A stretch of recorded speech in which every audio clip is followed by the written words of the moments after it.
A good tech stack can be a force multiplier for your business's ability to ship new features, maintain reliable software, and scale with your company's growth. A poor tech stack can be a force divider, increasing your cost of maintenance, reducing your dev velocity, and preventing you from scaling to your users' needs. In this video, I'm going to be sharing the best tech stack for modern SaaS business apps in 2022. To do this, I'm going to be pulling from my years as a professional software engineer, working at small companies, at big companies, and from my experience building and shipping my own businesses as a solo entrepreneur. To do this, I'm going to be walking through the major components of a tech stack in relative order of importance. We'll start with the backend, which is really the brains and engines of your system. Move to the front end, which is how users are actually interacting with your service.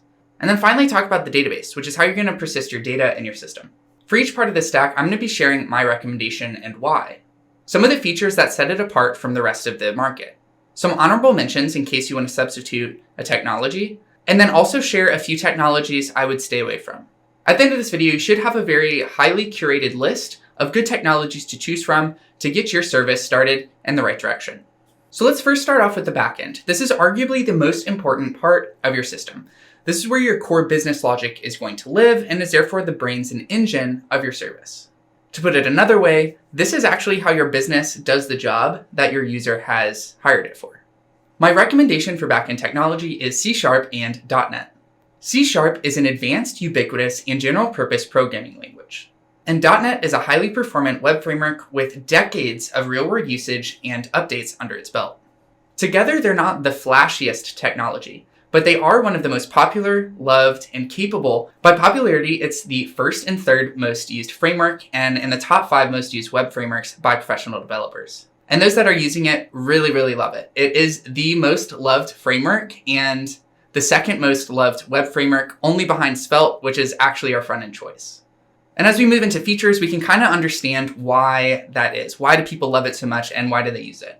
The first big thing it has going for it is that it has a really huge community. This technology has had decades of usage within big leading companies.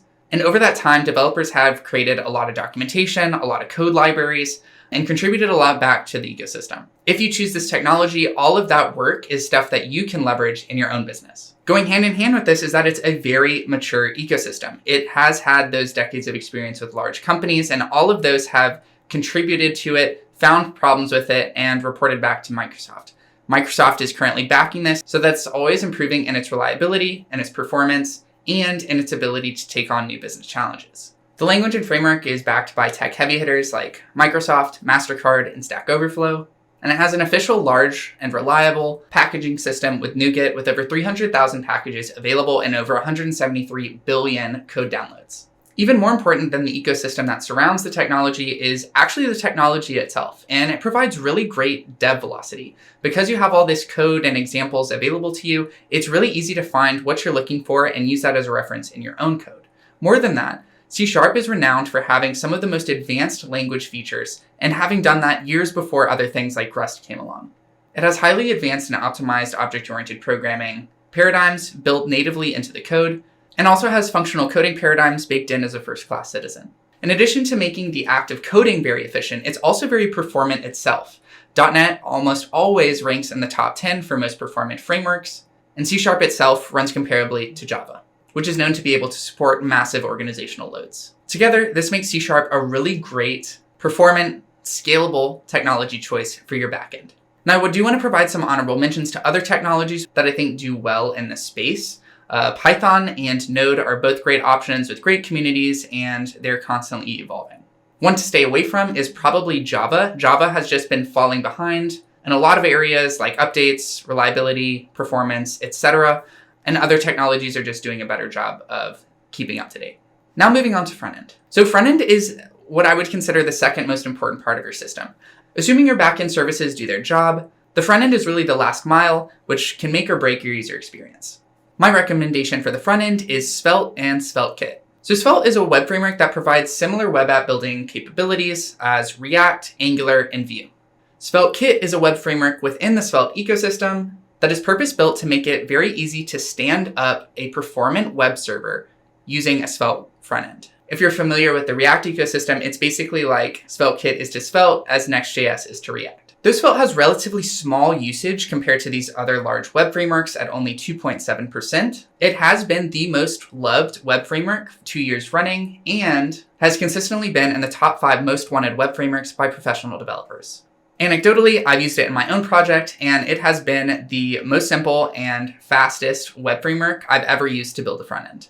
So why is it so great? The first thing is really that it is simple. It basically feels like you're just writing vanilla HTML and JavaScript, but it has all of the functionality of a full stack modern web app, which is crazy that more web frameworks don't do that because that's the entire goal. On top of being super simple and easy to code in, it's also extremely performant, beating out React, Vue, and Angular in most benchmarks. And the ecosystem, while small, is very high quality. There's great documentation and great docs out there, and it's growing a larger community of developers, both within organizations and as solo entrepreneurs / indie hackers, which means more examples and more code for you to reference in your own projects. Now, I do want to call out that this is probably one of the more risky choices in this tech stack, and the major risks for picking up Svelte are that it still has relatively low adoption and that the framework itself isn't mature yet. Mostly in the sense that it hasn't been battle tested by as many large organizations as some of these other web frameworks have.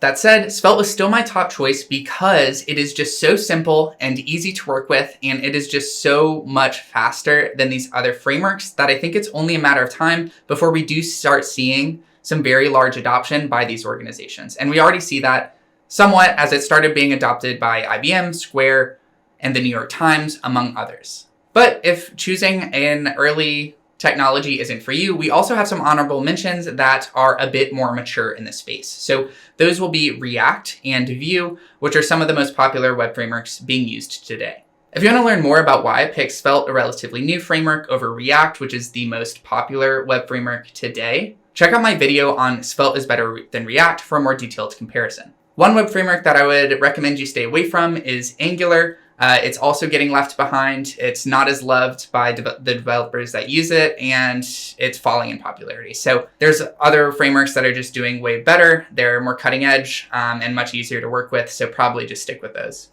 Finally, onto the database. So we need a place to store our data because that's how our business is actually going to run. In this space, there's actually a lot of options that do things very well. Most of these options are converging on a world where there's structured data mixed with unstructured data as well. My recommendation in this space is Postgres. Postgres is an advanced relational database that is constantly upgrading to be one of the most stable, flexible, and performant options on the market, and is the second most loved database behind Redis, way ahead of MySQL. I like Postgres because it gives me the ability to do what I want without needing to worry so much about the stability or the performance of my queries. At scale, you definitely need to start worrying about that, but for most things, it is good enough, and it will be good enough for years to come. I personally use Postgres as a mix of structured relational data and unstructured data. So I use the structured side to get the data guarantees and to improve the performance of my relational queries. But then within each entity, I like to use unstructured data to make it very easy and efficient for me to change and update my schemas as a developer. A lot of the reasons that I trust Postgres with my data is due to its features. So it has a great community that includes lots of docs and frequent updates. And this community has built a lot of useful packages like ORMs that are available in most programming languages for easy data access. For example, C# and .NET have NPG SQL, which works directly with Entity Framework to make the combining of these two technologies seamless and simple. Another big pro of Postgres being used so widely is that it is available as a managed cloud database on most major cloud platforms. So this includes AWS, Google Cloud, Azure, things like that.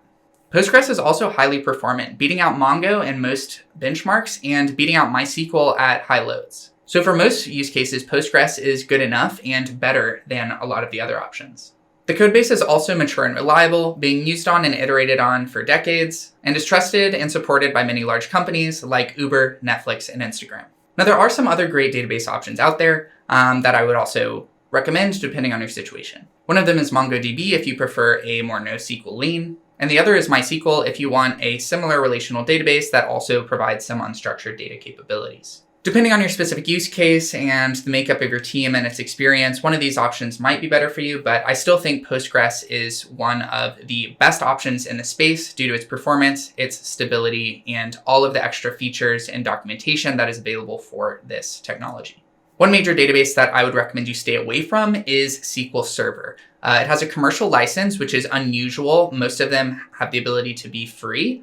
And also, it just doesn't have the ubiquitous support and usage that these other database technologies have. In the end, the best tech stack really depends on your own situation. What are you solving?